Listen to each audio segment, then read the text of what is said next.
राधे राधे, दंडवत सब गोटे को।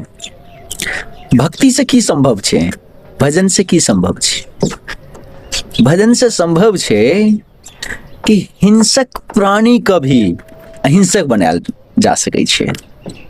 जेना कि हमर भगवान श्री गौरांग महाप्रभु झारखंड के वन से जंगल से आबि रहल छलखिन वृंदावन धाम, तो हुनकर जे भजन छलनि, हुनकर जे महामंत्र के गायन छलनि, ओ गायन सुनि कऽ नीक नीक हिंसक पशु, सिंह, बाघ, सर्प सब कियो हुनका संगे नृत्य करऽ लागल छलनि भजन के माध्यम से।